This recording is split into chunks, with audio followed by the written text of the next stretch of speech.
Good morning, children. In the previous lecture, we discussed about fertilization and implantation. So today, we will discuss about how development of embryo takes place in mother wombs and about childbirth and lactation. Children, you all know that blastocysts get embedded in the uterine wall, and this blastocyst is divided into two layers, that is outer trophoblast and inner cell mass. Here you are seeing the inner cell mass, and this is trophoblast. Okay, this is trophoblast. This and inside this cavity is there, which is said to be the blastocyst. And actually, these inner cell mass, it is responsible for the formation of embryo. Okay, so here this inner cell mass, it is very important because it is responsible for the formation of embryo, right? Now we will see that how the embryonic development takes place.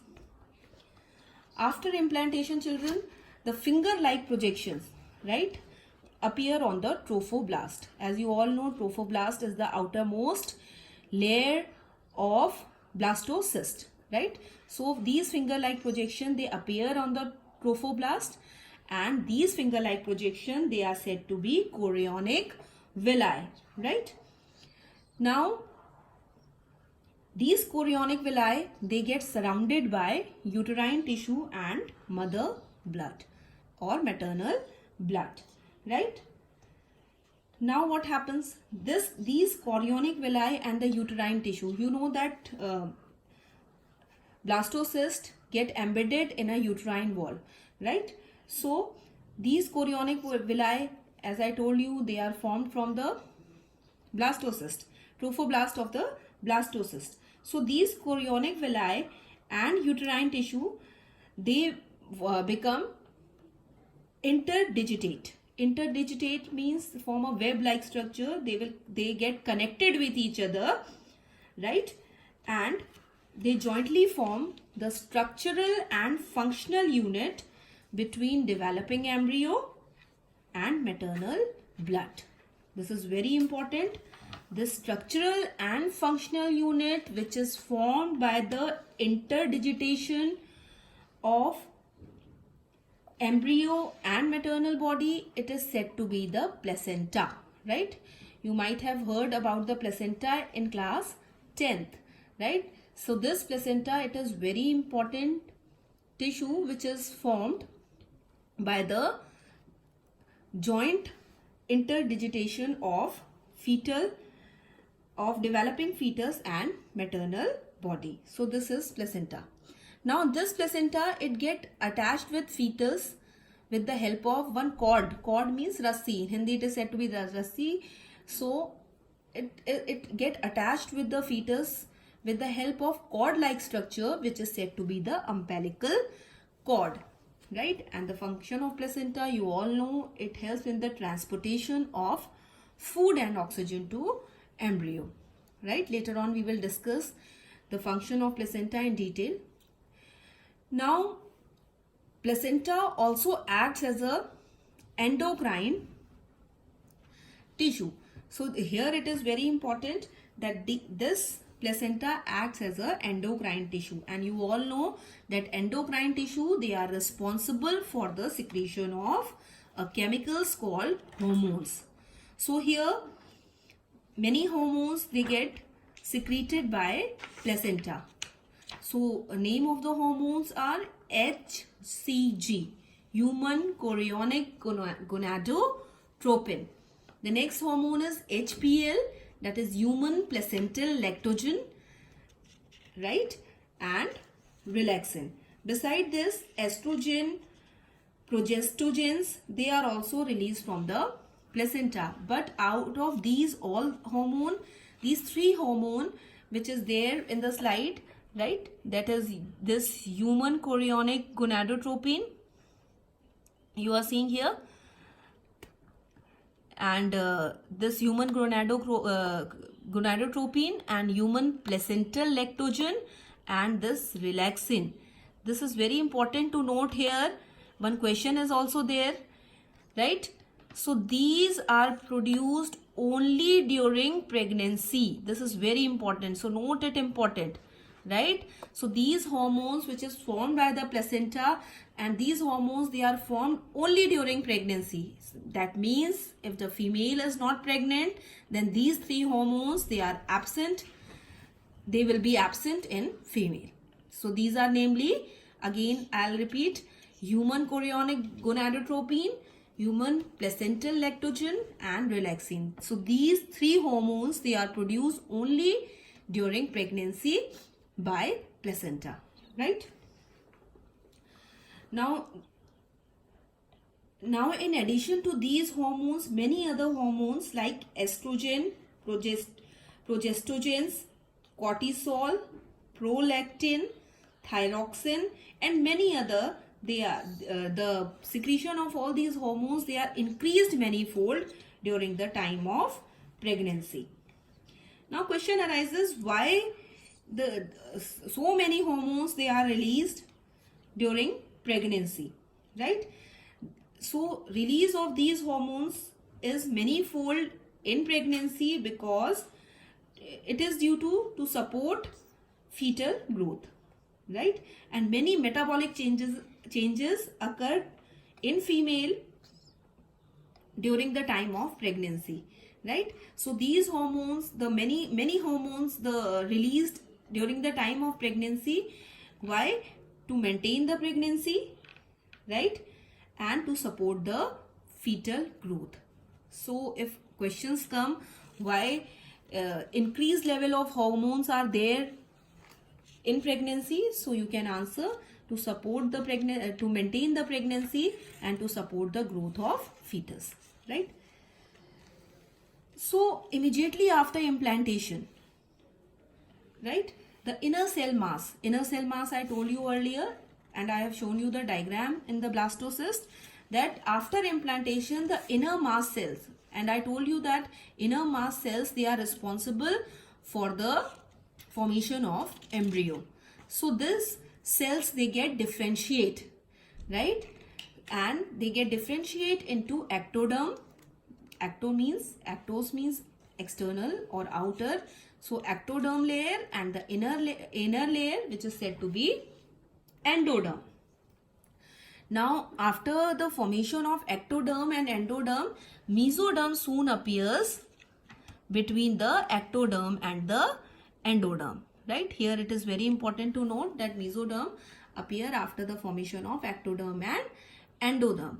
And what are the function of these three layers? You know that human or these mammals or vertebrates, generally they are triploblastic. We are triploblastic animals. That means 3 germs layer, they are present in us. So these 3 germs layer are namely ectoderm, endoderm, and mesoderm. And these 3 germs layer, they are responsible for giving rise to all tissue and organs in adult, right?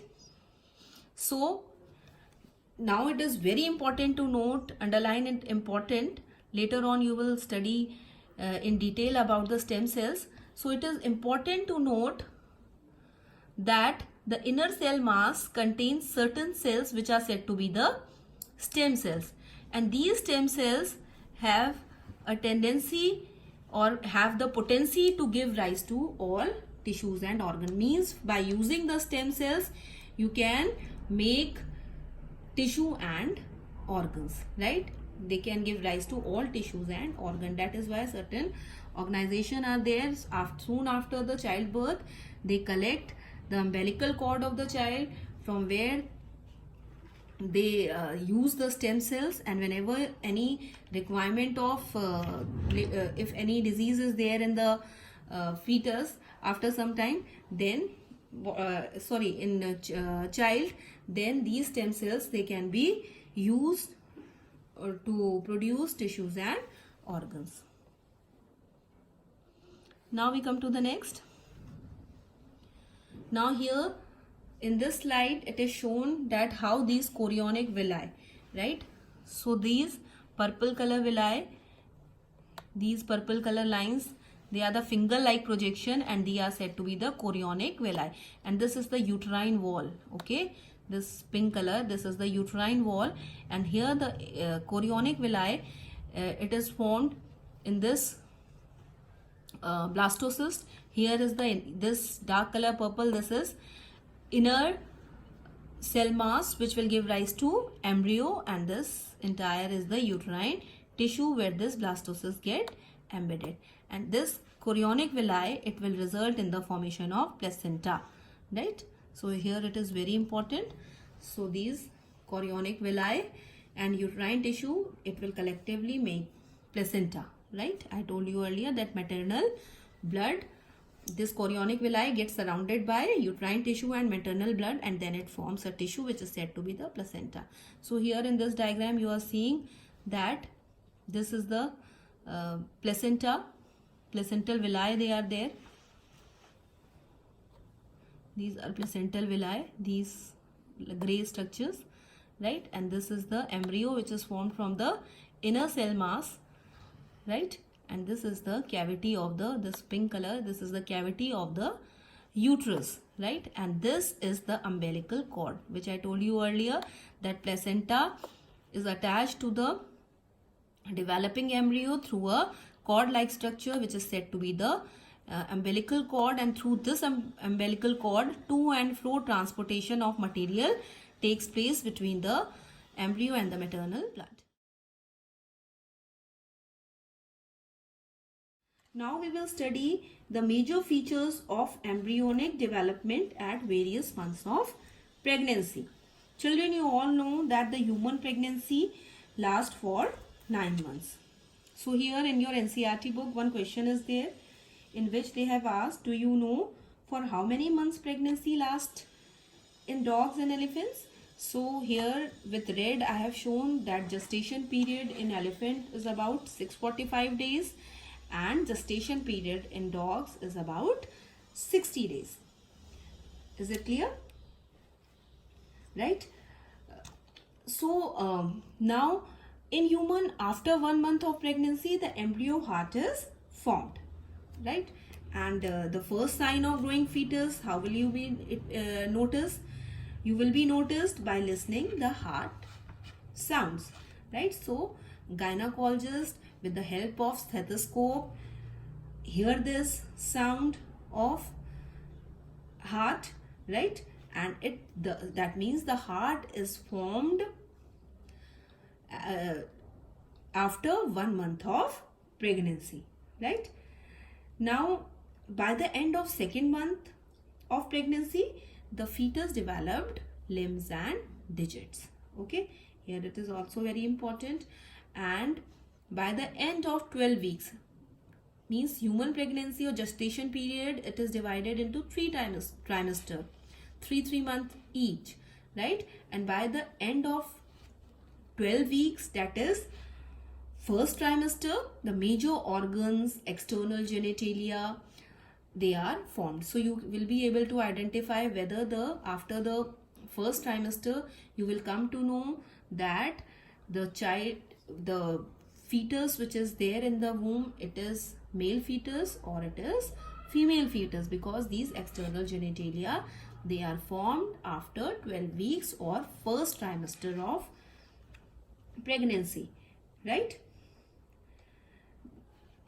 Now the first movement of fetus, if you want to observe the first movement after 5 months, this fetus start moving inside the uterus, right? And by the end of 24 weeks, right, body is covered with fine hair, eyelids, eyelashes, right? All these hairy structures, they are formed, right? So 24 weeks means end of the 2nd trimester. So 24 weeks is the end of the 2nd trimester. The body is covered with hair, eyelids and eyelashes. Okay. And by the end of the 9 months of the pregnancy, the fetus get fully developed. Now fetus is ready to come out from the female womb, right? So this much about the pregnancy and embryonic development. Now we will study about the different stages in the development. Means now we will study about the parturition and lactation. Before studying parturition and lactation, I'll tell you the functions of placenta. Now the placenta facilitate the supply of oxygen and nutrient to the embryo. Beside this, it is also helpful in removing carbon dioxide and excretory waste material. So these waste material, they are produced right by the embryo, and this is removed with the help of placenta. Now I told you earlier that placenta is connected to the embryo through umbilical cord, and with the help of this umbilical cord, this transport of substances to and fro takes place. So the umbilical cord is responsible for the transport of substance to and fro. Beside this, it also acts as a endocrine tissue. This I told you earlier, that very important 3 hormones, these are secreted by this placenta only during the time of pregnancy. These are namely human chorionic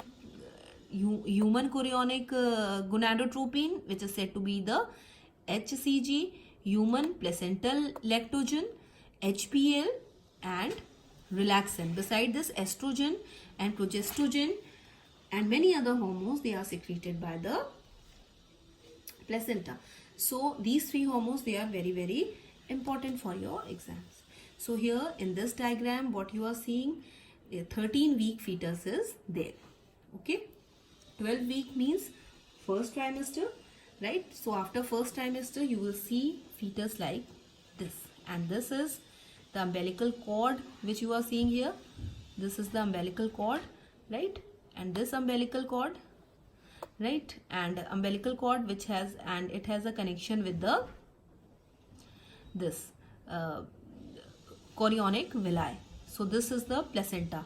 This is the entire, and you are seeing in this diagram that maternal arteries and maternal veins, they are connected with the placenta. That is fetal portion of placenta.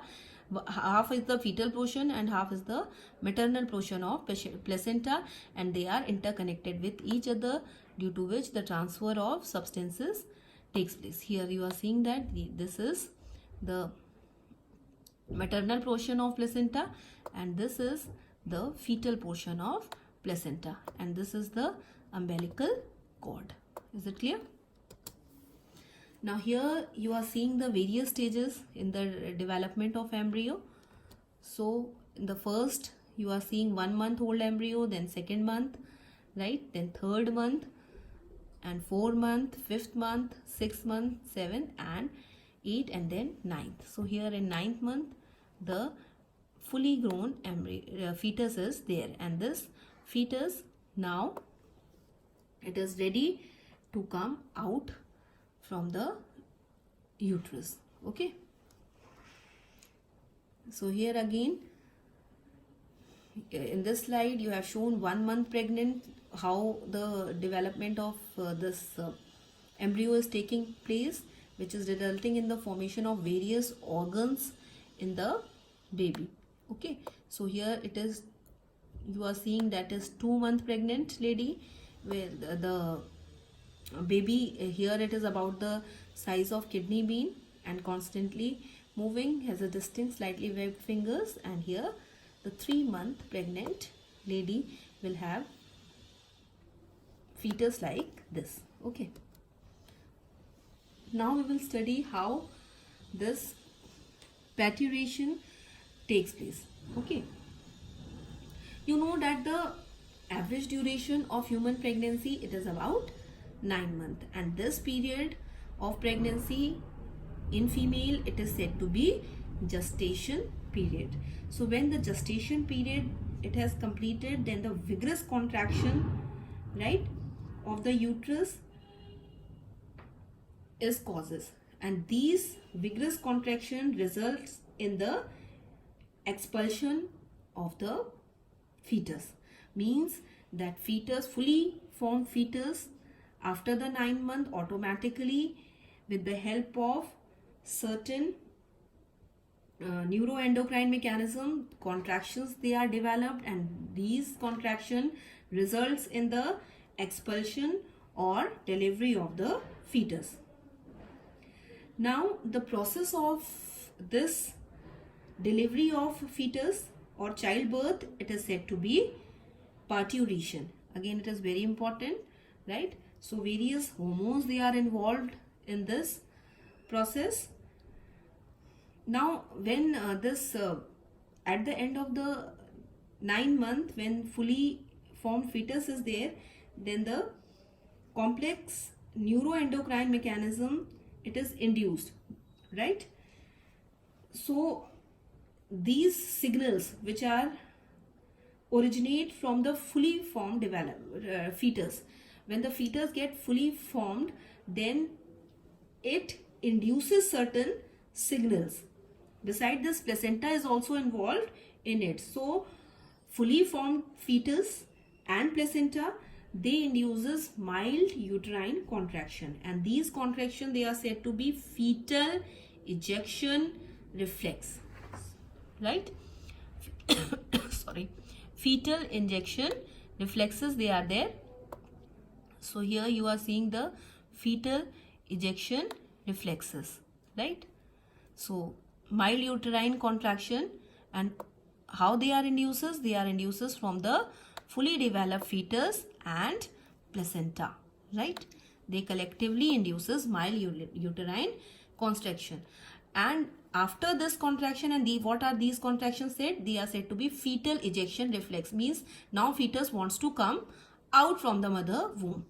Now when these uterine contraction they are induced, it will trigger the release of oxytocin, right? So oxytocin is a hormone which is released from maternal pituitary. Here it is very important, and this oxytocin will only released when there is reflexes, fetal ejection reflexes is there, right? Then this oxytocin, it will released. Now after this release of this oxytocin, the muscular contraction in the uterus, it will start increasing, and again these contraction, they will stimulate pituitary to release more and more oxytocin, as a result of which these contraction become more stronger, right? And when these contraction become more stronger, the birth canal, that is the cervix, the path of the cervix is dilated, right? And it enlarges, which results in the expulsion of baby. So the expulsion of the baby takes place through the birth canal. I told you earlier that the vagina plus cervical canal, it together makes the birth canal. So through this birth canal, the baby comes out, right? And after the birth of the baby, soon after the birth of the baby, that is the baby, if it is delivered once, then the placenta is also expelled out, because now no role of placenta is there inside the mother womb, so it also expelled out, right? Now one question is there in your NCERT book. They are asking, what do you think the doctor inject to induce delivery? Again, because oxytocin is responsible for the for inducing contraction, that means, but obvious that doctor induces these oxytocin injection, and due to this oxytocin injection, the contraction it may improve, right? And oxytocin also release, it is used also to reduce bleeding after childbirth. So these injection, they are given to the pregnant female during the time of labor, right? So that the birth of the baby becomes smooth. Okay. Now after the childbirth, the mammary gland of the female undergo differentiation. We have discussed mammary gland earlier in detail. So these mammary gland undergo differentiation during pregnancy, and then they start producing milk toward the end of pregnancy, and this process, it is said to be lactation, right? It is said to be the lactation. The mammary gland of the female start producing milk at the end of pregnancy. This process is said to be lactation. And why this lactation is necessary? Because it helps in feeding the newborn baby, right? So this milk, because newborn baby is dependent on mother milks only, right? So this lactation is very important. If production of milk is not there, then it is very difficult for a baby to survive, right? Because the artificial milk causes several infection. You have to take care while providing the dry milk to a baby. So breastfeed is very much important for a newborn baby, right?